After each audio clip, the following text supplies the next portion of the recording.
Hello and thank you for stopping by. Today I'm going to show you how I repair or rebuild a zone valve by using the parts from this new zone valve. And this is part 2 of why some of my radiators are not heating up. Now originally I planned on removing the old zone valve and sweating this new valve in. But after some discernment and looking at the area that I have to work in, I decided to go this route. So let's get started. First of all, I'm going to remove this cover. There's a screw on top. You don't have to take it out, just have to loosen it and the cover slips right out. And now, this is what I want to remove, this whole section over here. I'm not sure if I have to remove the motor to get this all out, if I just could remove these screws that are holding it to the housing. Looks like there's a screw here and a screw up here. So I'm going to try that first. That's not going to do it. Okay. Now this video will also help me when I go to put this back together to see what goes where. I never tried this before, and this may be a mistake. It may be something that could save me some time. Let's see now. Looks like these screws stay in the bracket.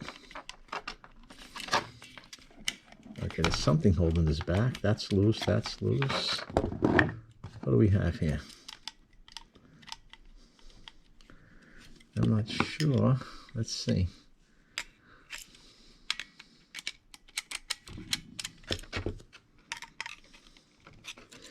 Now you could buy the kits to,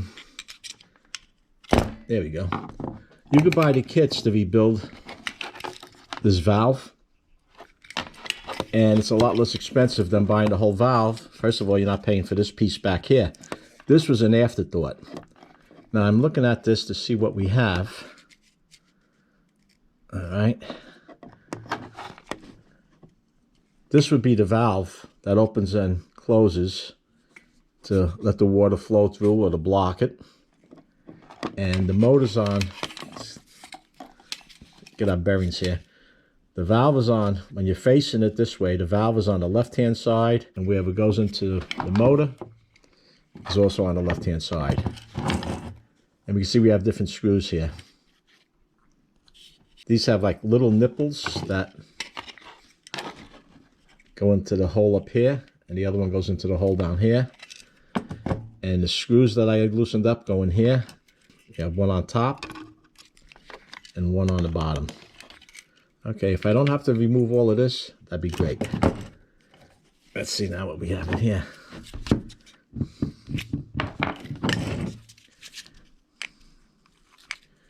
I thought this would fit, and it doesn't. I have to go get the proper size wrench for this, and I'll be back. Okay, size wrench I need is 5/16.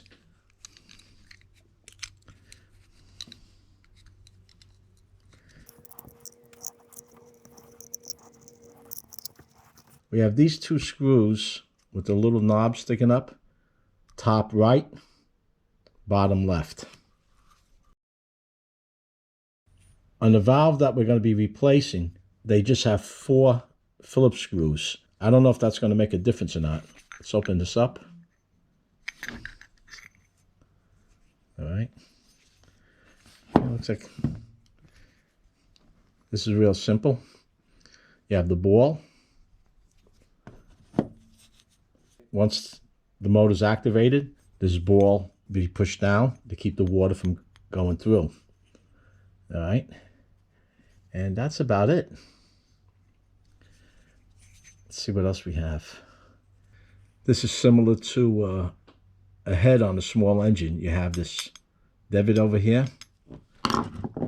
And there should be like a pin on each side over. Yep, that's what we have. You have this little nipple here and one over here. That'll fit back in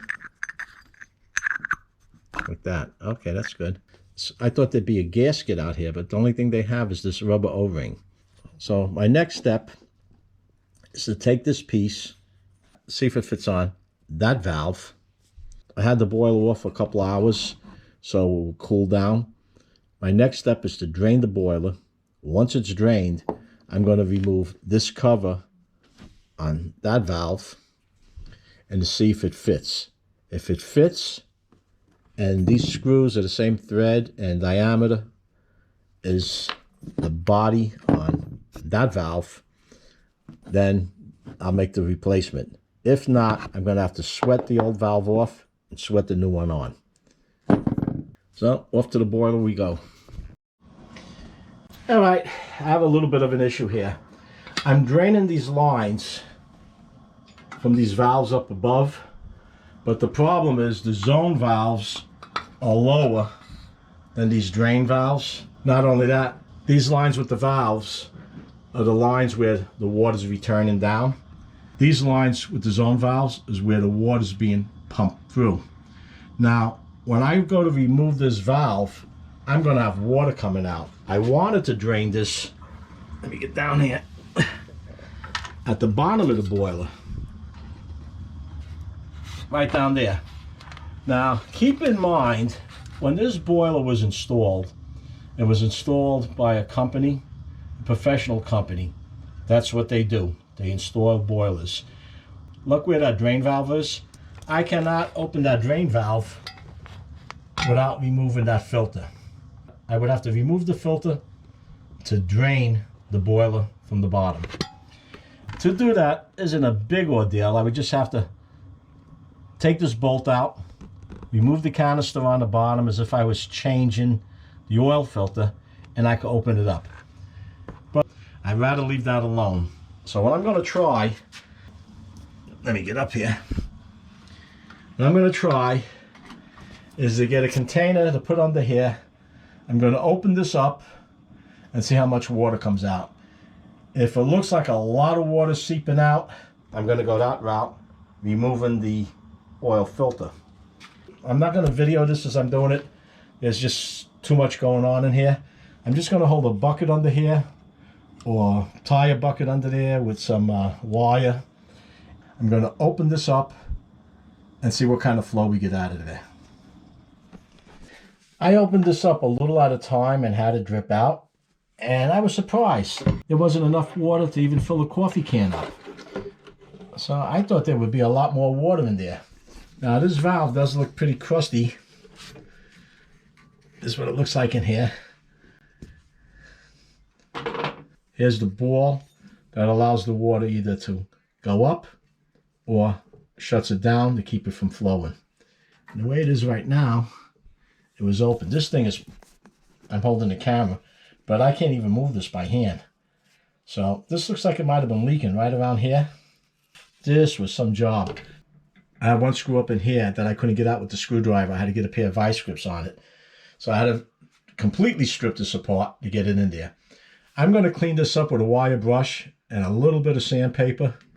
And there should be an O-ring in here. At least the new one has an O-ring. Like I said, if internal parts of the new one don't fit on here, I'll just have to sweat this, remove this one, and put the new one in. I'm looking to avoid as much sweating in here as possible. I do have some clearance from the wall, a little over an inch. I can put something back here to keep the heat from damaging the wall. Plus the fittings that I now have are lead-free. And when you solder in lead-free fittings, it's a little different technique that you use. So let me clean this up, see if the new internal parts fit into here. If they do, it's a home run. If not, this has to come off, the new one has to go on.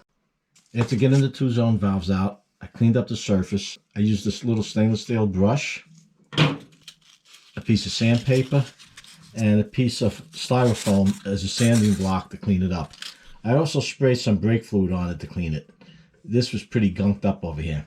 I removed the old gasket, and I don't know if the camera could pick this up. The difference in the old gasket and the new gasket that I'll be installing. This is flattened out, and this has a nice round to it. So first thing we're going to do is put the gasket on, make sure it fits in.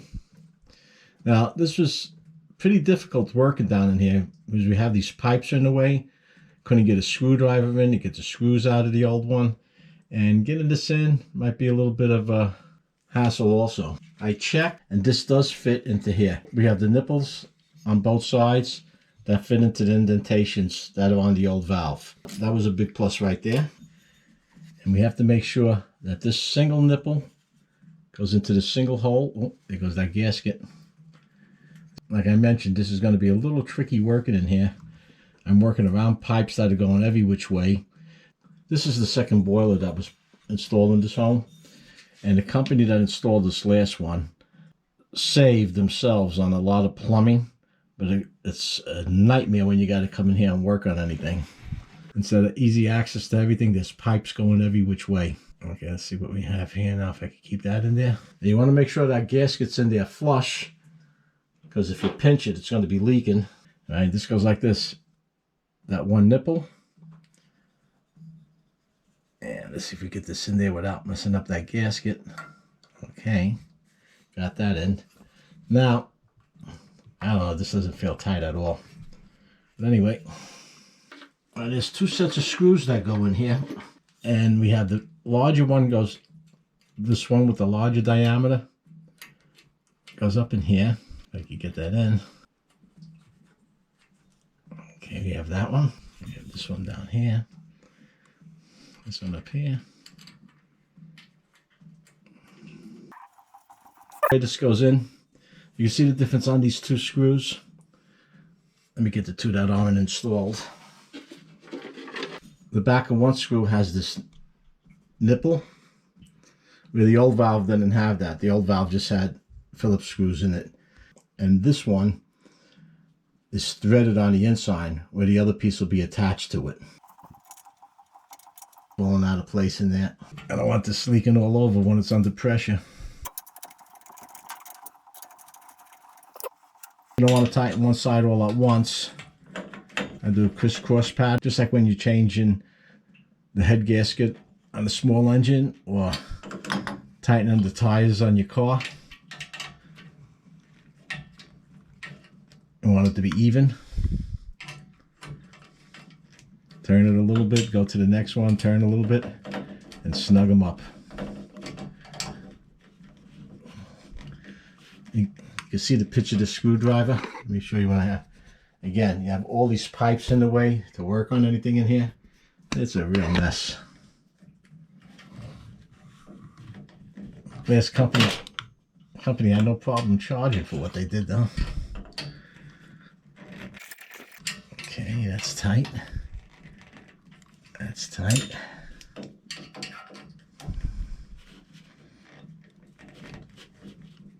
And get the wrench on there.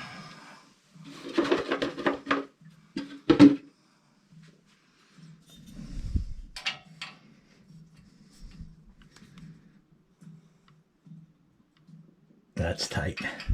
Okay, the valve is installed. Now to get the motor on. This is in the closed position, and this right here, this valve's in the closed position. You can see this screw up here, and this screw down here goes into these screws that went in that have the hole and are threaded on the inside. The old valve just had 4 Phillips head screws, a little less complicated. I don't know if this is a better design or not. I hope I never have to take this valve off again. This is a simple operation to put on, and the biggest problem I'm having is working around everything. These pipes are all in the way. We have this screw up here that had to be tightened, and one back here that had to be tightened that you can't see. Not only can't you see it, but I can't get a screwdriver back there to tighten it. I have a couple of stubby screwdrivers, but they were too wide, they didn't fit just right. So what I ended up doing was taking the bit out of this screwdriver. I found a socket that it fit into, and I was able to use this mirror. I don't know if the camera's picking up the mirror. By using the mirror, I was able to get back there and tighten that screw. Playing around with this took me over 15 minutes. So this was the remedy, a bit and a long socket to get back there. This is installed. I have to wire it. I'm going to install this one over here. Once I break down the other zone valve to install it here, I'll be back and I'll show you this on camera. I have a little bit more room to work on this one. All right, I'm ready to do the second one. And this one here should go in relatively easy. I don't have to do any trick shots by using a mirror, short screwdrivers. It's just a straight application. First, we have to remember to put the gasket in, the O-ring. Like I mentioned earlier, if you buy the kit, you save yourself quite a bit of money on this. And not being experienced with this, I end up buying the valve because I wasn't sure if this was a possibility what we're doing right now. You always pay for an education, one way or the other. All right, and now, just like the other one, we have these nipples over here. There's one on this side, two on this side. And we can see over here there's one, and then there's two over here. So we're going to put this in like this. See if the gasket stays in. If you remember the beginning of the video, this lever was to the left. This wider screw goes on top. It's been a long day. It's 12 o'clock at night now. And I had a few other things going on while I was working on this. My full attention wasn't here today. This screw has the hole in it that's threaded. And the screw for the mount for the motor gets screwed into these two screws. You know what? I want to make sure that gasket's still in there. It's still there, okay. Better to check now than have it all together. It'd be spraying hot water or dripping hot water all over the place. Can't get this just right. There we go.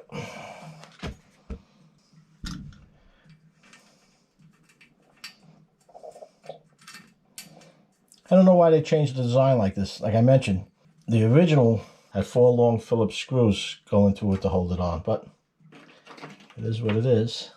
Oh yeah, these screws that have this little button on it. If I want to drop anything in here, it goes under the boiler. I have a hard time finding it, and I don't have any extras.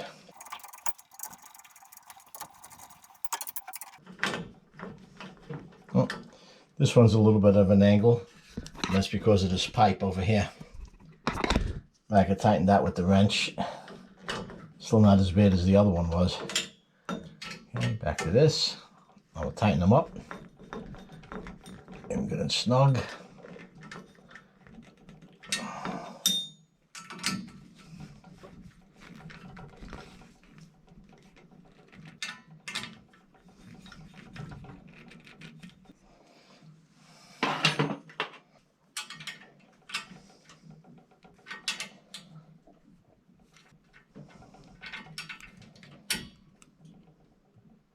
All right, this is on nice and tight. Now to get the motor head on with the valve control, and you can see if the camera's picking this up in here. Get a light on it. And if the camera's picking it up, if you can see there's a slot that'll match up to this. This is in a normally closed position. See, this is all the way over to the closed side. And you want to make sure you're lining it up right. Oh, I want to point out, this screw that protrudes here and the one on the bottom goes into these two screw nut operation here. And get this in.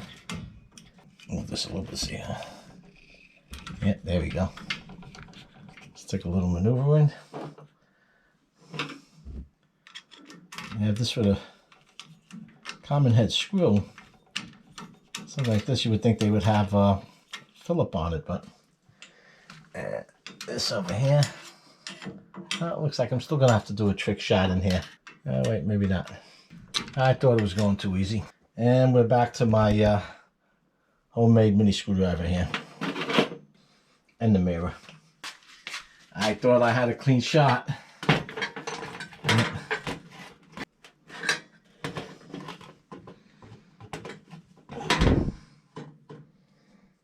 Okay, I can see it. Now the problem with this, when I get my hands in there, it's blocking my view in the mirror.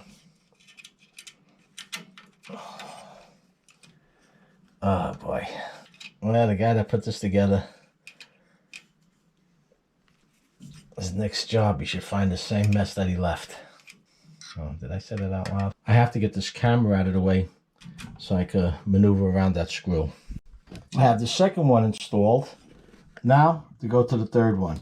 This will be the same as these two over here, other than it's flipped over, because on these two valves the heat's going upstairs. On this valve it's for the basement floor, and the water's going down. So this is just flipped over.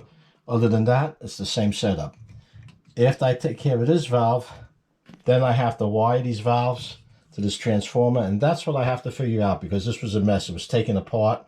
So I have this one that was still fully connected, and I have the instructions that came with the valve, but I also have this one that's still wired, and I'm going to use that as my template to wire all three. So let me take care of this valve, and then I'll be back.